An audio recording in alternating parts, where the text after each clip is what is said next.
மதுரையில் கமலம் பாட்டின்னு ஒரு பாட்டியை பற்றி பதிவு பண்ணோம். அந்த பாட்டியோட வயசு 80. அவங்க வந்து கிட்டத்தட்ட 42 வருஷங்களாக ஒரு வீட்டு வாசலில் டெய்லியும் காலையில் 6 மணிலேருந்து 10 மணி வரைக்கும் ஆப்பம் அப்படின்னு சொல்லி ஒரு ஸ்வீட் காலையில் மதுரையிலேருந்து ஒரு காலை உணவு. நம்ம இங்கே சாப்பிட்ற ஆப்பம் இல்லை, தேங்காய் பால் ஆப்பம் இல்லை, அது வந்து ஒரு ஸ்வீட் கருப்பட்டியில் போய் செய்கிற ஒரு ஸ்வீட். ஸோ அவங்க வந்து அது 46 வருஷங்களாக அதை செய்கிறாங்க. அது வந்து ஒரு மண் கல்லில் மண் சட்டி மாதிரி இருக்கும்.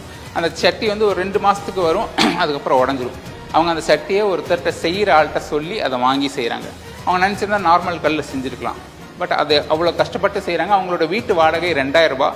அவங்க கடை போடுற இடத்துலேருந்து அவங்க வீடு வந்து 1.5 கிலோமீட்டர் தூரம். அந்த 80 வயசு பாட்டி டெய்லியும் அவ்வளோ தூரம் காலையில் நடந்து போயிட்டு 2 முறை அந்த ஜாமான்களை கொண்டு வந்து வைப்பாங்க. அவங்களுக்கு ஒரு மனநிலை சரியில்லாத பையன். அவங்களுடைய வீட்டு வாடகை 2000 ரூபாய். ஸோ அந்த வீட்டு வாடகையை கொடுக்கவே இங்கே ரொம்ப ஸ்ட்ரகிள் பண்ணிட்டு இருந்தாங்க. ஸோ அந்த வீடியோ பதிவு பண்ணோம். ஸோ ஜென்ரலாக நம்ம நல்ல உணவை மட்டுமே பதிவு பண்ணிட்டு வர்றதுனால நம்ம வீடியோக்கள் மேலே உள்ள நம்பிக்கையின் காரணமாக அந்த பாட்டிக்கு நம்மளுடைய சப்ஸ்கிரைபர் எல்லாரும் சேர்ந்து 5,44,000 ரூபா ஒரு தொகை திரட்டி அந்த பாட்டி இனிமேல் வாழ்க்கையில் வாடகை கொடுக்கக்கூடாது அப்படிங்கிறதுக்காக அவங்களுக்கு ஒரு லீஸ் வீடு ஏற்படுத்தி கொடுத்தாங்க. ஸோ ஒரு வீடியோ ஒருத்தருடைய வாழ்க்கையில் எவ்வளோ பெரிய மாற்றத்தை பண்ண முடியுமா அப்படிங்கிற ஒரு ஆச்சரியத்தை எங்களுக்கே முதல் முறை கொடுத்தது அந்த வீடியோ எங்களுடைய சப்ஸ்கிரைபர் மூலமாக. ஸோ அதுக்கப்புறம் நாங்கள் பண்ண பல வீடியோக்கள் மூலமாக நிறைய பேருடைய வாழ்க்கையை எங்களுடைய சப்ஸ்கிரைபரோடைய ஹெல்ப் கொண்டு எங்களால் மாற்ற முடிஞ்சுது. பட் ஒரு தருணத்தில் அந்த உதவி பண்ணுறவங்களுடைய முகத்தையும் அந்த உதவி போய் சேர்ந்ததையும் நாங்கள் நிறுத்த ஆரம்பித்தோம். அதுக்கு காரணம் என்னென்னா, ஒரு பாட்டி இங்கே சென்னையில் வந்து வெறும் அவங்க புருஷனுக்கு கால் உடஞ்சி போச்சு. ஸோ அதனால் ஒரு டேபிள் போட்டு பணியாரம் கொழுக்கட்டை அவ்வளோதான் விற்கிறாங்க. இதுவும் 5 ரூபா, அதுவும் 5 ரூபா. ரொம்ப அதில் ஒன்றுமே இல்லை, அந்த விஷுவலில் காமிக்கிறதுக்கு ஒன்றுமே இல்லை. அந்த பாட்டியோட வறுமை மட்டும்தான் இருந்தது. ஸோ அதை பற்றி ஒரு சின்ன பதிவு பண்ணோம். நாங்கள் பதிவு பண்ண அடுத்த நாள் அந்த பாட்டிக்கு 1 லட்சம் ரூபாய் கொடுத்தாங்க. ஏன்னா அவங்களோட தேவைகள் பற்றி அவங்க ஒரே ஒரு வார்த்தை தான் சொல்லியிருந்தாங்க. எந்த இதுலையுமே நாங்கள் வந்து இவங்களுக்கு பணம் கொடுங்க, ஹெல்ப் பண்ணுங்கன்னு சொல்கிறதே இல்லை.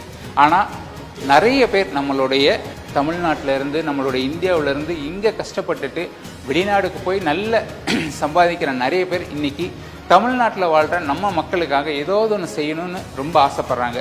ஸோ அவங்கெல்லாம் இந்த மாதிரியான கஷ்டப்படுற மனிதர்களை பார்க்கும்போது அவங்களால முடிஞ்ச அளவுக்கு சப்போர்ட் பண்ணுறாங்க. அப்படி அந்த பாட்டிக்கு இவ்வளோ ரூபாய் கொடுத்துருக்காங்க அப்படின்னு நம்ம ஒரு பதிவு போட்ட உடனே ஜென்ரலாக என்ன நடக்கும், அவங்களுக்கான தேவைகளை அவங்க எடுத்துப்பாங்க தான் நான் நினைப்போம். பட் அவங்களுடைய கடனாளிகள் அவங்கள சூழ ஆரம்பிச்சிட்டாங்க.